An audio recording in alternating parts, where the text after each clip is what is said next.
You know, I'm right. The podcast that uncovers the origin stories of some of the biggest names in sports, media, and entertainment. Nick Durst here, along with Joe Calabrese. Joe, our guest today, you've seen her recently in the news, popping up all over the place. There's just some big things going on with her home country, so we'll get into that a little bit for sure. But we're excited for our guest today and to discuss her career with her. We're always excited to have somebody on from across the pond. Uh, she's most well known for her media on-air prowess, broadcast journalist. We're very, very happy to have her on. Sharon Carpenter. We know you're busy going around, running around, following the royal family lately, but how are you today? I'm good. Never too busy for you guys. Never too busy for you. I'm doing well. And yeah, I'm from across the pond and now I'm actually in LA. So 8-hour time difference. And the stuff that I do in the UK, sometimes it means getting up very early in the morning or late nights doing, live hits, etc. But that's okay. That's part of the business of journalism, right? Right. Have you ever sat back and thought to yourself, like, I'm from the UK, it's very obvious, I have the accent, but I'm going to probably end up spending most of my life in the United States. How does that make you? Yeah. Oh, yeah. I mean, that's what I think every day now. I would say, I'm not going to say I'm more American. I would say it's 50-50 at this point. I have spent many years here in America. I left when I was quite young. I was 18. I left to go to school in New York City. And so, part of my formative years was spent over here. And I think once I experienced New York, I just felt like there were so many like-minded people around me. And everyone was just motivated and driven. And I loved feeling that energy. And that's why I ended up staying. So I began my career in New York. And I just recently, just a year ago, moved to LA. But I still love the UK. All that to say, I still love the UK. And I do have a chance to do stuff for the UK audience from over here, which is wonderful. I think one of the biggest things was when I was one of the hosts of HQ Trivia. I'm not sure if you guys, I think you might have played. I think you had Scott on the show before. But we launched the UK show a few months after the US show was launched, and it got really big out there. And it was fun because we built up this great audience, around 400,000 players in a few months, in like 3 months, but doing it from the studio for the most part in New York. Although they built a UK studio as well. So when I was over there, I used to go to the UK studio. Technology is amazing. But now you're doing those UK hits from LA, so you're probably very tired, getting up super early to do those sometimes. Yeah. So what's your go-to tea for tea time? My go-to tea for tea time in terms of where I go to get my information. No, like in terms of what type of tea are you drinking? Oh, what kind of tea? Oh, you mean real tea? Yes. Oh, okay. Because, we mean tea, we're talking about, Sipping the tea. We're going to talk a little tea time later. But if you're like a green tea or Earl Grey, like, what's your tea? You know what? Are you a coffee drinker? Are you turning your back in the country and drinking coffee? Well, yeah, I'm probably very American in that sense. So every day, my building where I am, they have this great coffee machine, and they have all sorts of milk, like coconut milk, because I don't drink cow's milk. And so they have this great coffee, and I drink that pretty much every day. But when I'm home, it's crazy because everyone, it's not a stereotype. It's actually real. We drink a lot of tea in the UK. Mm-hmm. So when I'm with my sister, I'm at my sister's house or my brother's house, or I'm hanging out with my parents. Everyone's drinking tea all the time. So at least 5 times a day, they're making me a nice hot cuppa. Right, there you go. The English breakfast tea in general, I think when I'm over here, I might go for a green tea, which is quite soothing, or maybe a chamomile tea. Good stuff. Now, Joe, he's always pounding energy drinks and coffee. So what's your go-to coffee order? My go-to coffee order is, well, I do go to Starbucks a lot, to be honest, and I love a good, well, this isn't coffee, but I like their matcha latte, and I get it with oat milk, or I'll get like a chai latte. Oh, with iced oat chai milk. latte is the best. The Yeah, best drink at Starbucks. it is. And honestly, like plant-based milk, I mean, I am a bit of a, animal rights person, but plant-based milk is it just tastes so much better.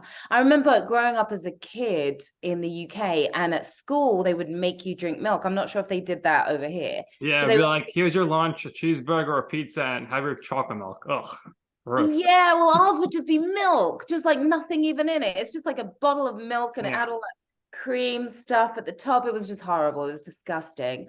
And they used to try to make us drink it. And I remember certain kids, their parents wrote in and said, oh, my kid can't drink milk for whatever reason. So those kids, it was a small group, used to sit over there. And so I just used to sneak over there and like sit with the kids whose parents had written in so that I didn't have to drink this horrible milk. But I do love oat milk. It's so good. Yeah, I'm more of probably an almond milk guy is what I tend to drink. Yeah. And that's just what happens. But Almond moving milk. on from the milk talk. So Let's get back to milk. obviously right now, big stuff going on with the royals. Yeah. Got the coronation coming up. So in your viewpoint, you've been around it your whole life. Yeah. What does the country go more crazy for here? Is it this coronation, or is it every time there's a royal wedding, or is it more so when there's like a drama or a scandal? You mean in the people of the UK or the people here in the US looking People of at? the UK. I think it's a mix. I think that with the coronation, that's sort of playing off of the fact that we lost the Queen. And it's interesting because even some of my friends and a couple of family members who weren't necessarily for the monarchy, when the Queen passed away, I think they realized just how important the monarchy is to the country to a great extent, and just how the Queen, dedicated her entire life, so many years, her whole life really, to serve the country. And there was a lot of sadness even from the people who don't support the monarchy, and in fact some of them do support the monarchy now because of that realization. I remember when I was living in England, I didn't necessarily think that much about the royals because they were just part of every day. You see them on television. I felt like I grew up with Harry and with William, and they're always in the newspaper. The Queen was all over our stamps and our money, just everywhere. So it's just an everyday part of life, and you tend to take those things for granted. And then it was once I moved to America, I started having a newfound appreciation for some of the things that Brits are best known for, including our food. By the way, I know you guys give us a bad rap for that, but our food is not bad. It's Bangers good. and mash, is that a thing over there? Oh, well, I mean, come on, you're gonna go for the lowest blow. Like bangers and mash, not my style. But okay, when vegan fish and chips, I will say now because I don't eat fish, but fish and chips, obviously a great delicacy over there. And we have some really incredible pies. Pies are like a big thing. Yorkshire pudding, if you've never had that, it's not dessert. It's meat, savory. right? It's like a bread sort of a thing. Oh, so good. Gravy poured over it. And sticky toffee pudding. I mean, it doesn't get any better. It really doesn't. Fair enough. So yeah. So I think it depends who you ask. People obviously get very excited about royal weddings. What are they going to wear? Who's going to be invited? Which celebrities are going to turn up? In terms of the royal scandals, I don't think people necessarily get excited about the royal scandals. I think that the Brits can be passionate about the royal scandals because they are, a lot of them, very protective of the royal family. So that's why you see so many comments online and so much talk about it. And then, of course, you've got the British press. Like some of those headlines are just like, is this a joke or something? And I'm going to say the tabloid press because there's some fantastic, amazing British press out there. But the tabloid press can be a bit of a different story, right? Right. So Royals, huge. Netflix, they did the Crown series. Yeah. And then you hosted the Royal Report the entertainment news show that covered the latest stories about the British royal family for People TV. So how did you get approached for that show during that time period? Good question. So they tracked down my agent. I think they were looking for me for a while, and they had sent me Facebook messages, but I don't check my Facebook messages. So they were trying to track me down, and then they finally got hold of my agent. And so I went into audition, and they did audition some other people as well. I think I was one of the last people to audition because they had a hard time tracking me down. But I went in and I just, had fun with this audition. I'm someone who, I don't like auditions. Mhm. I don't like auditions. And to be honest, I have gotten a lot of my jobs, not from auditions, but from going in and meeting with people. And, in general, when you're a journalist, you don't necessarily have to audition, because it's about sort of what are your writing skills like, and, your contacts and all of those things. But oftentimes when you are hosting a show, you do have to audition. But I went in, I made a few jokes, and they loved it. And then the rest was history. So I came on board, and we were doing that for a couple of years, and COVID hit. They'd actually just built this really gorgeous new studio as well. It was beautiful. We had this massive Union Jack flag, and this was for People magazine, by the way. And so you had the People magazine covers, royal covers, some of the best and biggest royal covers up on the walls. And we had our weekly corgi who would come in and hang out with us. So that was always interesting, because we'd tape the intro and the timing had to be right, because usually the corgi is with me doing something, and you never knew what the corgi was going to do necessarily. So we might have had to tape the intro a couple of different times. And then, on the odd occasion, everything just went really smoothly during that intro, and the corgi would jump up to get the treats at the right time and put his paw in my hand at the right time, and that sort of thing. So, but it was really fun.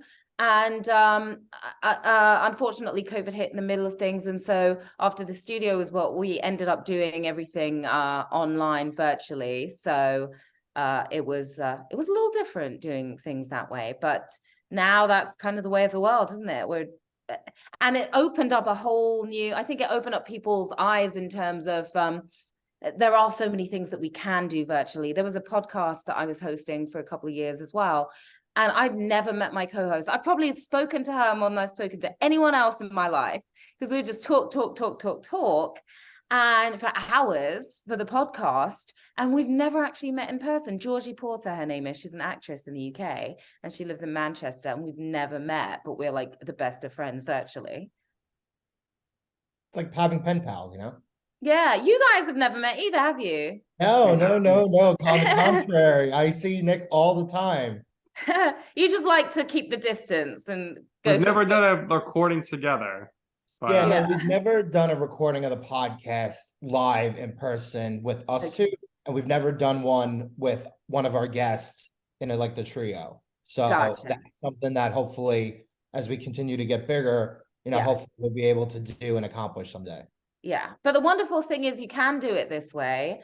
So there are so many different ways to get things done. I think a lot of shows also just became a bit more open to having you come on via Zoom. And so in the past, it might have been difficult to go on those shows if you're not in the same location. But now, you open up your computer, you click on that Zoom link or Cisco link, and you're good to go. You might have a cat or two meowing in the background, but that just comes with the territory. Right. Sharon, I do have a question about Prince Harry's move with Meghan to the States.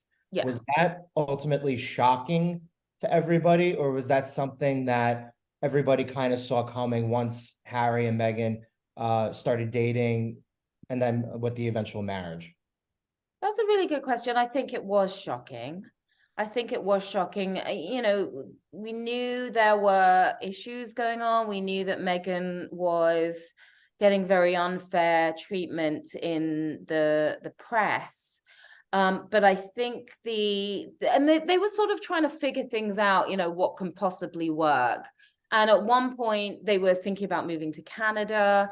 I know that Harry had a conversation with the Queen where he still wanted to be a working member of the royal family, but it's like, can we move to another country and sort of do some work there as well, outside of being a working royal? And the Queen wasn't really into the idea of sort of the 1 foot in, 1 foot out, because that can cause complications when it comes to how the people of the United Kingdom feel about the royals, right? Well, you're getting taxpayer funded, but you're also out there kind of doing, a Netflix series and working on your own sort of business ventures.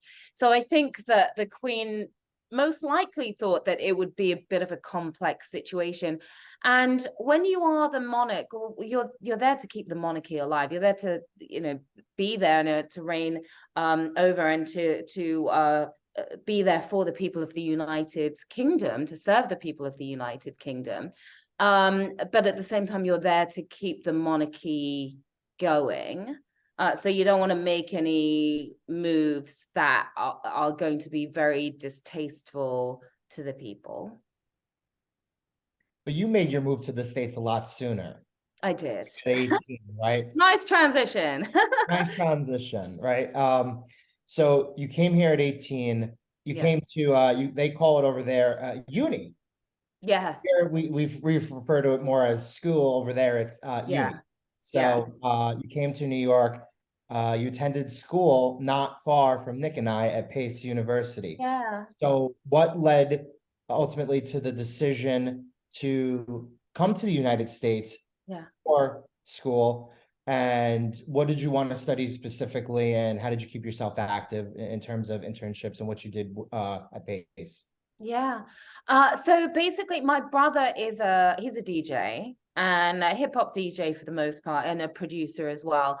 And that was always his passion. So from when we were kids, he's my older brother, but he was always in his bedroom blasting music and practicing his DJing skills. He's won championships, and he's done all the tricks. You're DJing backwards, you're pouring out the cereal while you're DJ scratching and all of that kind of stuff. So I really got into music, I think, because of my brother. He really inspired me. And at a certain point, I realized or at least I thought, I wanted to work in the music business. And I think I got a book, and I was trying to figure out, well, what area, because I can't sing, I can't play any instruments, the recorder, that's about it. I'm not even good at that. But I got a book of jobs within the music industry, and I came across A&Rs, like, oh, A&R, what's that? Artist and repertoire. And A&Rs basically discover new artists and work on albums with the artists and help them really sort of hone their skills and figure out their singles and all of that kind of stuff, get involved with the creative process. So I was like, wow, that sounds right on my alley. I want to be an A&R, and then I want to have my own record label one day. And so that's really why I moved to America, and I studied business. I thought that would be a good degree to have if I'm going to have my own record label one day. And then when I did move here, I ended up interning for Fiona Bloom. I'll give her a shout out. She's one of my best friends, and she's now also my rep. And we've had adventures all over the world. But she was the person who gave me my first opportunity in the music business, because I did try to get other internships. And I don't know if you want to go into some of that stuff, but it involves like some of the Me Too, the Me Too movement has been a wonderful movement for women, for all of us at the end of the day. But that was some of the stuff that I used to have to deal with. And so, then I met Fiona and went into her office, and she left me sitting there for 2 hours. And then she finally came in, and then she hired me as her intern. And so I got, it was a small label, and I got to really feel out all different areas of working for a record label. And to be honest, I realized it wasn't what I wanted to do at that point. And then from there was a friend of mine who knew that I knew a lot about music. He knew these guys that had a public access show, which, like local television, public access. And it was a music video show, and they were looking for a new host. So, low budget, you don't get paid or anything. But I got some really amazing experience just interviewing Diddy and Snoop and Brandy and Lil' Kim and all sorts of people. And then from there, I was covering an event. It was crazy. There were a lot of celebs there. I was running after people and grabbing people and getting all these interviews. And I ended up meeting the news director of My 9 News. They're local they're based in New Jersey in Secaucus, right? Channel 9 News. And he said to me, he was like, anyone who can handle themselves that well in this crazy situation should be in news. And he gave me his card, and he actually gave the producer of the show his card as well. The producer of the show didn't follow up until about 3 months later. You can't do that. You can't do that. I followed up the next day and followed up again, and then ended up, they were looking for an associate producer, a field producer for the newscast. I was like, that's totally up my alley, although I didn't even know what a field producer was. It's like, yeah, that's totally me. So I went in for an interview, and then I got the job. And to be honest, I didn't really know what I was doing initially. Field producers, basically you go out there, there's breaking news, let's just say there's a building collapse, or maybe, it's a wrestler in town and all the kids are lined up to go meet the wrestler. It could be any number of things. And so you go down there and you figure out, okay, who are the people to talk to? You get all the facts of the story, you do the interviews, and then you bring that stuff back, and then I would hand it over to the reporter, and the reporter would put it together with a stand-up that they would do on camera, and then voice it. Or I would put it together from beginning to end, and then I'd give them the script to do the voiceover. So, look, with the help of some of the kind cameramen that I worked with, I was able to figure out how to get things done. So that was when I was in fake it till you make it mode. But I worked really, really, really, really hard. And I think that accounted for a lot. And then after that, the news director went over to BET and ended up bringing me with him. And I became a producer over there. And really, it was by luck because they were short-staffed.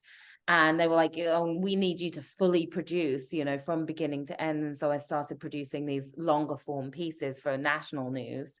And so, however you can get the experience, For sure. And put your all into it as well. Just go all out, put your all into it. You certainly put your all into it with your career here. Have you ever given any thought to your early stages and where you had this chance to kind of pursue the on-air stuff?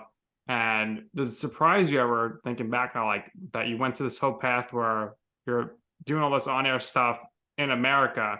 Do you ever think what the path could have been like if you tried to pursue this at home in the UK? Would it have been more challenging? And then ultimately tell us about some of your, earlier on-air roles, such as stuff you're doing with like CBS. Yeah. So I have definitely thought about that. I mean, when I started working sort of officially on camera and had some really great opportunities early on in my career, I did think to myself, this wouldn't be happening if this was in the UK.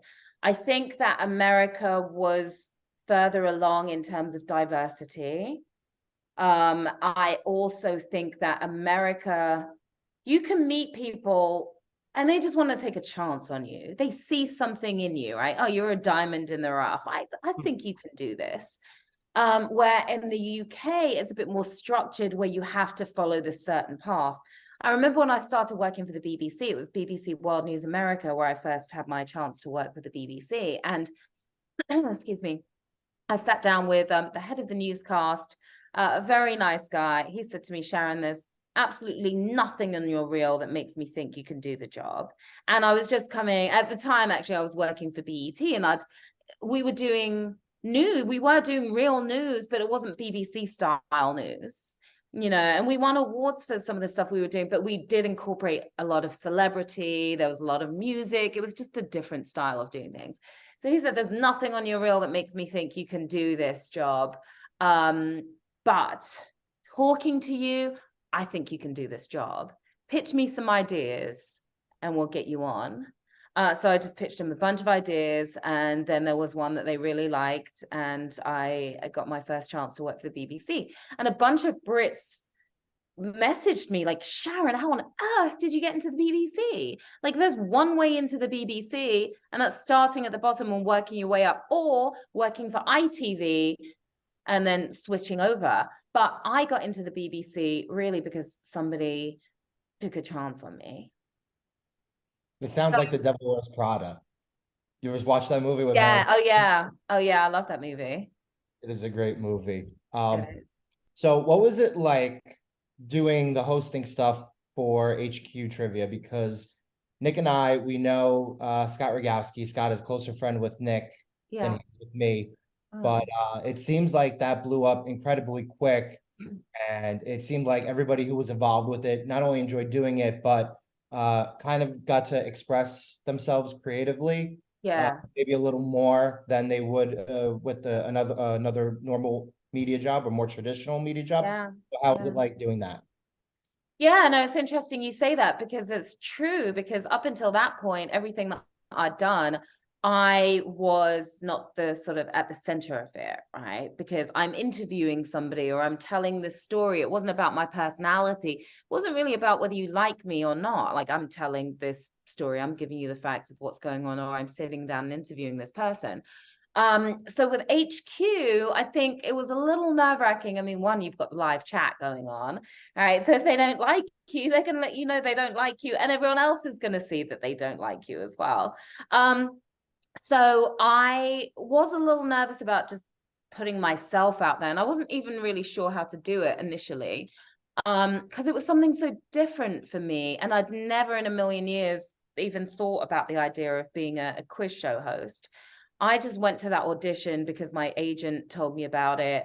I went, I thought I messed the whole thing up because don't laugh at me, but I mispronounced Yosemite, and I'm a Brit, okay? I haven't been there before. I called it Yosemite National Park. It was one of the questions, or one of the potential answers, multiple choice answers. And somebody yelled, I'm sure it was Nick Gallo who yelled from, because now I know his voice, yelled from behind the camera, it's Yosemite. And I'm like, oh, and they didn't even laugh at that. Okay. Well, I was like, oh, I messed that one up. I'm never going to hear from them again. But, you know, I wasn't really thinking much about it. And then a couple of months later, we got a call and they were like, listen, we loved Sharon in the audition.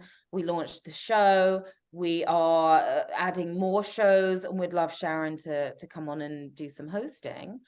And so I checked it out, and I saw Scott, and I thought he was awesome. I was like, oh, this guy's so good. And then I saw, because it's a very unique style of hosting. It's a very unique style of show. And I did see a couple of guest hosts on there and that really struggled through it. And then at that point, I was like, oh, I don't know.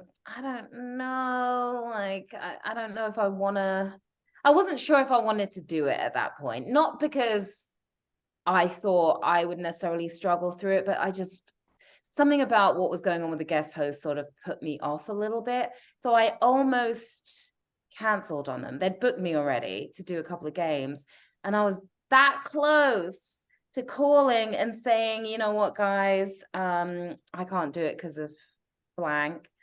And I didn't want to do that because I was supposed to be hosting the next day or the day after. I was like, I can't do that to them. I can't leave them in the lurch. So I went on and hosted the show, and I actually really enjoyed it. And the audience kind of liked me, you know, where the guest hosts that I was watching before, they were getting destroyed in the chat as well. It was harsh. It was rough. And so I was like, all right, yeah, that was kind of fun. I could get used to this. And then of course it blew up and became really massive. So just imagine if I'd said, no, as a matter of fact, I'm going to pass on this one. And then the next minute, this show's like getting 2.3 million live players. Sometimes, you know, I will admit, because I remember talking to Russ, and when we launched the UK show, we were about to launch it, and he said, Sharon, I see you on the cover of all these magazines. Like, it's going to happen. You're going to be on Cosmo. You're going to be on this, or you're going to be on that. And I didn't think that was correct. I was like, all right, it's a good game, but seriously, I don't know. You're dreaming big here. And he was right. He was absolutely right. Like, within a couple of months of hosting the show in the UK, I was on the cover of the Evening Standard. I was in the Guardian like 5 times. I was in Cosmo magazine. I was everywhere. I was literally everywhere. So he was so right about that. And I was going to say, sometimes I have to admit, I don't have the foresight of seeing, okay, this could be huge, because even with some of the shows that become really, really massive, they're not necessarily the shows that I would watch. Like, I just have a different preference sometimes when it comes to the television shows that I like to watch. And those aren't always the ones that become really big. So I've realized that even because I work on creating and producing shows, like, it's not about me. It's not about would I watch it. It's about would the greater audience watch it, would the masses watch it. And so that's something I have to bear in mind. I'm also someone with a very short attention span, that, you know, I work in television, but I rarely watch television unless I'm doing it for research purposes. So not that I don't enjoy it, I do enjoy it. It's just I'm always on the computer, or I'm doing some stuff on social media. And then I have to force myself, no, I've got to sit down and watch this show. This has become really big. Let's see what's so good about it. So you and Scott were great in the documentary on CNN, Glitch. Scott spends a lot of time with him. He's just naturally funny. So he's just very sharp-witted. So definitely not an easy job, like he made it look, for sure. Another thing that's not easy that I would think would be intimidating is appearing on the Wendy Williams show to sip the tea, you know, spill the tea. So what was that time like for you? You were on there quite a bit. And how crushed were you when they announced no more Wendy? So spill the tea. I'm assuming you're not talking about my English breakfast tea now. No, I'm talking about, you know, the gossip, all the celebrity news.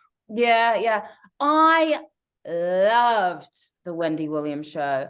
One of my favorite shows to do. And the first time I went on I was part of the Hot Talk panel. And so we'd, you know, debate about various controversial topics. And then I started doing the Inside Scoop, where I'd give sort of celebrity updates on this is going on with this person, that's going on with that person. And you know, when it gets tricky when you have to talk about someone you know, right? Because, you know, being in this business, you end up with friends who are celebrities. And it's like, oh, God, now I've got to talk about this person. And it is my job. Like, I have to do it. And so the couple of occasions where that's happened, I have given them the heads up. Like, hey, you know, in terms of this sense, in terms of on Wendy, like, I've got to go. I'm going to be talking about you on the show. Do you have a comment? Can you give me a comment from your perspective, which I think is fair. One particular person stopped talking to me, and I don't think has spoken to me since. But I think that just is the challenge of doing the job a lot of the time.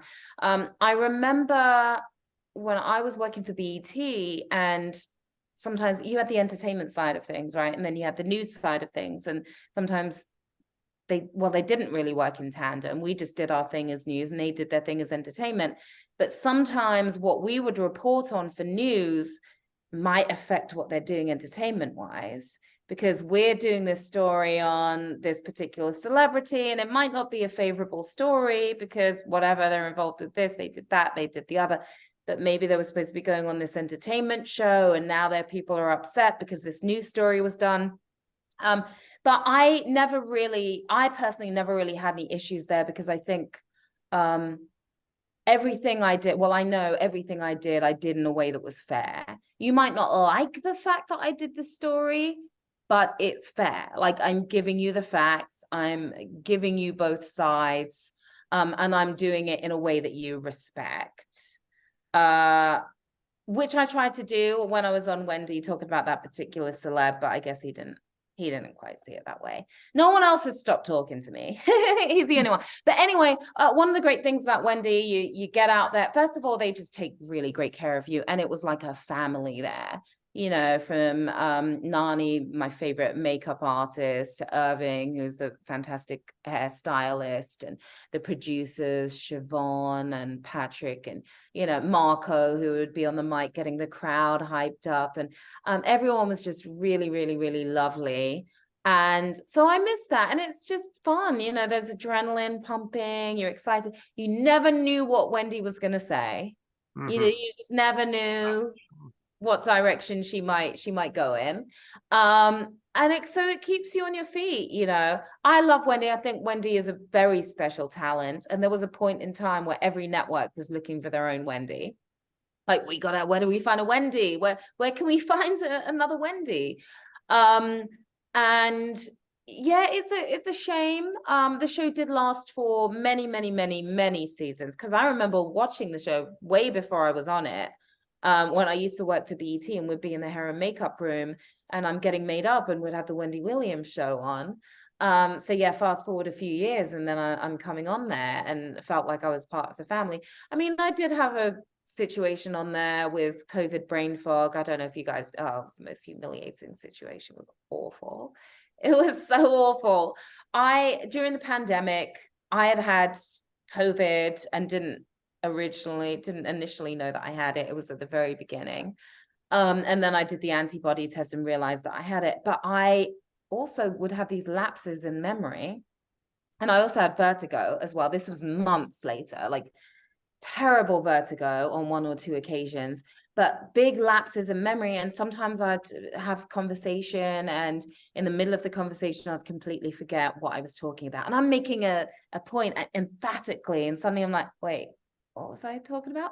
So I noticed that just on conversations, regular conversations I was having, or business conversations that I was having, but just phone calls. And I never thought to myself, well, might happen when I'm live on the air. Because I'm just always so prepared. I'm always 100% prepared. So on this one particular occasion, and there was a lot going on, I know I wasn't taking care of myself, and I was experiencing this COVID brain fog, which I was sort of in denial about initially, until you can't be in denial because you're on live television in front of millions of people, and you can't remember anything. You forget the story you're supposed to be talking about. You forget names. You can barely even talk. And that's what happens to me on live television. And it's sort of every television personality's worst nightmare, I think. But the cool thing is, once you've been there, it's like, can't really get much worse than that. So, because it's funny, I was talking to a friend of mine who, he said because he's experiencing brain fog from COVID that he had a while back. He's a reporter, journalist. And he said, oh, Sharon, it's my worst nightmare. And I told him what happened to me. And he was like, I feel so much better now that it's happened to you. And, you know, I wouldn't be the first one. Now I feel so much better. So anyway, so I didn't talk about what had happened initially. I wanted to figure out what was going on. I went and had an MRI. I saw doctors. I had blood tests and stuff. And they said my vitamin D levels were really low, which can affect memory as well. So I started taking vitamin D, and that actually helped a great deal. You have to be careful with vitamin D. You don't want to take too much, but it really, really helped a great, great deal. And I still don't know if my memory is what it was before COVID. I don't think it is. But I'm certainly in a better place, and I started taking better care of myself as well, because that's what I realized I needed to do. Just got to find some time to, you know, just unwind and relax, and it can't just all be work. Well, your memory sounds good to us, and they call it live television for a reason. Nobody's going away anytime soon. Currently hosting stuff for BBC America. You appear on other networks, like we alluded to before, ABC, CNN. Yeah. A lot of appearances, a lot of things going on. And you also do stuff on the side for yourself. You created Carpenter Media. So how do you manage to juggle everything? The truth. Sometimes I feel like I'm not managing it, to be honest. Sometimes I feel overwhelmed by things. But I think that you have to not be too harsh on yourself. You've got to prioritize certain things, right? So if I'm doing a live appearance on, let's just say I'm going on CNN and I'm talking about something, that's going to take priority. It's happening the next day. and I've got to make sure I know my stuff. Right, that's the main thing. Like, you got to make sure you know your stuff. Any additional research that you need to do, make sure you get that done. Make sure you know what you're going to wear, and make sure your hair is done. And so you're not, panicking before going live or anything like that. Everything is situated. Then I think with the sort of longer form projects, or the projects that are going to take a greater length of time, I think you just have to say to yourself, because those are the ones that are easy to push to the side, right? And there's one that I'm working on at the moment, and it's been easy for me to push it to the side. Oh, well, there's no deadline. That's the difficult thing about also having your own business and being an entrepreneur and all of that. You have to it's total self-motivation, and you have to constantly push yourself. You have to light that fire under your own butt. And so, yeah, with this project, which is going to take a while, it's been easy for me to push that to the side. And then I said to myself, I mean, the good thing is, I talked to my family members and parents and my sister, and they're like, oh, so how's that coming along? Oh, yeah, I haven't gotten to that in the past 7 days. Well, why don't you just work on it for an hour a day and then fill me in? I'm going to check up on you and see, did you get it done? It's nice to have someone, helping to kind of keep you in order, right? Keep you honest. So I've said to myself, not that I've necessarily stuck to it, but I'm doing better. I'm going to sit down. I'm going to spend 2 hours every day working on this particular project. And maybe it's not 2 hours, maybe it's half an hour, but whatever it is, you're pushing forward. And to me, I think when I feel bad about things, it's because I haven't made progress. What makes me feel really, really good is just knowing that I have made progress. So even if it's a show that I'm working on, a show idea, and I'm working on the treatment, and I got it started, and I feel like it's starting to really form into it's in a good place, it's in a decent place. Okay, I haven't sold the show yet, but I'm feeling really good because I'm getting going. I'm feeling, all the more motivated. So, progress is everything. Progress is key. And I think it's just a matter of writing lists for yourself. Okay, between this time and this time, I'm spending 2 hours on this. This time and this time, I'm going to hit the gym. This time and this time, I'm going to make those calls for research for that. That is what helps me get through. Yeah, you definitely need to stay organized, and especially in the Yes. creative process, that's for sure. Sharon, what would you say in your life or career is your right moment? So by that is a time or place where you wanted to pursue something. You asked somebody for advice. They said, Sharon, don't do that. That's a bad idea. And you were like, you know what? I'm going to do it anyway. Ultimately, you'll see why I'm right. Okay. So it didn't go exactly like that, but this is how it went. So when I was really young and in the business, and I was working behind the scenes, I'd done the public access show, but at that point, that was the only on-camera work I'd done, I think. And I was producing for a particular network, and a very big executive at that network, who is my friend, and he hates it when I tell this story, but I tell the story anyway, because it was important to me. So he had said to me, and I didn't know him that well at the time, but I really respected him. He's this big executive. And he said to me, oh, so Sharon, so you want to work on camera, right? And I said, yeah, that's a dream of mine. And he was like, well, your English accent's a distraction. And that was basically the end of the conversation. I think he told me I should learn to speak Spanish and go work for a Spanish network. Oh, wow. He said something like that as well. So anyway, I'm like, what? So I was thinking to myself, okay, is my English accent a distraction? Do I need to learn how to speak with an American accent? What do I need to do? That's a lot for I might have been 20, I might have been 21 at the time. And hearing that from someone you really respect can be quite hard, right? It's tough on you. Anyway, so I went to go see Sting perform, and Sting performed Englishman in New York, and there are a couple of lines: be yourself no matter what they say, be yourself no matter what they say. And this was just a couple of weeks after that conversation. And I said, yes, I'm going to be myself no matter what they say, no matter what he says. I'm going to be myself. And at that moment, I said, I'm not going to try to be anyone else. I'm not going to pretend to be anyone else. It wouldn't be authentic if I suddenly have this American accent. That'd just be weird. I mean, it's one thing if you're acting, but not with, you know, being a journalist. So I said, I'm going to be myself no matter what he says or anyone else. And fast forward a couple of years. So now I'm working on camera for that network, right? Not that person didn't hire me. Some other people hired me. I'd left and then came back. And I'm working on camera and my profile's, you know, starting to get bigger. And so Jay-Z was interviewed on one of the flagship shows, and then he was doing some interviews backstage, and one of my friends was producing one of those interviews. So I was there hanging out, just waiting for her. There were a bunch of people in the room because it's Jay-Z. I mean, we all love Jay, including that particular executive and other bosses, like all the big bosses were in the room. So Jay-Z, he does one of the interviews, and then he gets up and he walks across the room, and I'm sitting in the corner and everyone's going quiet. They're like, where's Jay-Z going? So Jay comes up to me and he introduced himself and he said, I just want to tell you, I love your accent. He said, every time I hear your voice on TV, and he called his assistant over. He was like, tell her what I say every time she comes on and I hear her accent. So of course that felt amazing. In front of all my bosses as well. But that particular guy who had said my accent was a distraction, he came up to me immediately. He was the first one who came up to me after Jay-Z said that. And he said, oh my gosh, I bet you want to scream, don't you? And I was like, yeah, look at that. He likes my English accent.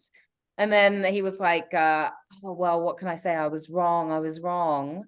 So that was one of my finest moments. Like that just felt really, really good. And then fast forward, I was hosting HQ and Sting was one of my co-hosts. Sting and Shaggy came on to co-host the show. So I told Sting that story because it was really his words that inspired me to just be myself. And Sting just gave me a big old hug and then left. And, you know, so I think one of the most important things that we learn in this industry and doing what we do, you got to be your authentic self. Now, yeah, are you going to try out different things? Certainly. You know, when I came on HQ, the only guide I had in terms of how this show is done is seeing Scott. So did I pick up on some of the things that Scott was doing? Did I totally snatch his HQT's line? Yes, I did. You know, shamelessly. But then, you know, I wasn't trying to be him. I was trying to figure out what works for me and sort of taking some of the cues from him. And then I found my own stride and brought kind of some of that cheeky British humor. And because I remember there was a lot of talk as well, like some of the execs in the room with me, like, oh, maybe you should do it like this and, you know, do it like that. And as soon as I was like, I'm just going to do it my way. As soon as I just did it my way, the audience really, really, really liked me at that point. So big lesson learned there. Love that answer. Sharon, we appreciate your time so far. We're going to let you go soon. So Nick and I have a couple of sets of rapid fire questions for you. Okay. Ready to go? Yes. Yeah, Sharon's a big thinker, so it's going to be, we'll see if she's I'm a big thinker, so I might be a little slow. How long do I have to answer these? 10 seconds. Oh, okay. Couple seconds. He's counting. All right, go ahead. Favorite thing to say in American accent? Go. Better. That's pretty good. Tips for anybody who wants to do British accents. Watch Hugh Grant. Hugh Grant. Yes. And say Grant, not Grant.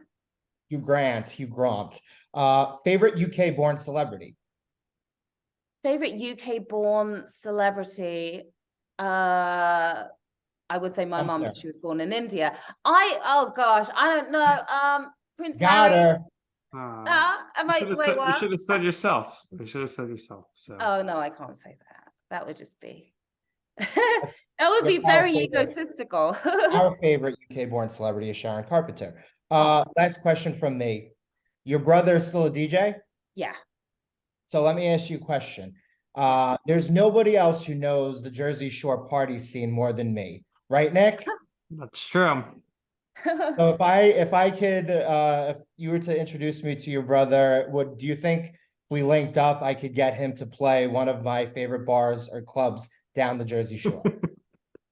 The price is I right. think you probably could. I don't know how they'd take to it. But yeah, sure. I mean, do they listen to hip hop down at the Jersey Shore? Like, yeah. Oh, okay. Yeah. Because I imagine like the fist pumping and the dance music and all of that. Yeah, it's like less fist pumping than you think. Less fist pumping. Okay. All right, Sharon. So two last questions here for you. So you've interviewed Oprah, Meryl Streep, all these great people. Who has been your favorite interview that you've ever done, and who is somebody you would love to interview? I think one of my favorite interviews, it's really hard to have a favorite because there've been so amazing ones. I mean, okay, Mark Hamill, it was just the nicest guy, and I'm a big Star Wars fan, and I have a photo with him where he's sort of like propping up my chin. It's just like the coolest picture ever. Oprah, of course, you know, she's been a big idol of mine. And Meryl Streep, I mean, it was the Meryl hug. Like Meryl wasn't doing any interviews. I just sort of strategically and gently stood in the way of where she was going. And, you know, with the microphone ready to go, and just started interviewing her. And she just grabbed me and hugged me. And it was the most amazing thing ever. Who would I like to interview? I'd love to sit down with all of the royals. And, you know, this is certainly wishful thinking. The Queen never sat down for an interview with a journalist her entire life. But I would love to sit down with each of the royals, with King Charles, with Queen Camilla, with Prince William, with Harry and Meghan, and just, you know, get all sides of the story and maybe help with the reconciliation. That would be great. And is there anyone else that I mean, there are just so many. I'd love to sit down with President Biden as well. In terms of, I'd love to interview Jay-Z and Beyonce together. You met him, now you want to interview him. Yeah. I mean, I have interviewed Jay actually a couple of times, but I'd love to do a proper sit down, super in-depth interview. And also Simon Cowell, because I think I could take a lot of what he says and use it to my benefit career-wise. Well, Sharon, we thank you for your time. We appreciate it. Nick and I are going to help manifest all of that for you. We would love you for the opportunity here in the coming weeks and months with the coronation coming up, if you have the opportunity to interview the royals. But we're going to let you go. Appreciate all your time. What we do here is we always give our guests the last word. So if there's anything else you would like to share or personally promote for yourself, maybe on your social channels, by all means, please go ahead and do so. Thank you again. Yeah, absolutely. Thank you, guys. It's been really fun hanging out with you and really great questions as well. But yeah, everyone can follow me at Sharon Carpenter on Instagram and Twitter. And if you want to follow me on TikTok, Shazza Carpenter. So Brits call me Shazza. So I go by Shazza sometimes. And I would just say that, you know, this industry is my passion. This industry is your passion. When you have a passion for it, it's just the best thing in the world. Storytelling and helping other people tell their stories, right? Absolutely. Informing, educating, and entertaining. Love it. Absolutely. Well, Sharon, thank you for your time. Sharon's gave all her social medias. Don't message her on Facebook. She's not going to check. I won't see it. 2 years later, perhaps. All right, Sharon, thank you so much for your time. So that's going to do it here for this episode of You Know I'm Right for our very special guest, Sharon Carpenter, my co-host, Joe Calabrese. I'm Nick Durst, and this has been You Know I'm Right.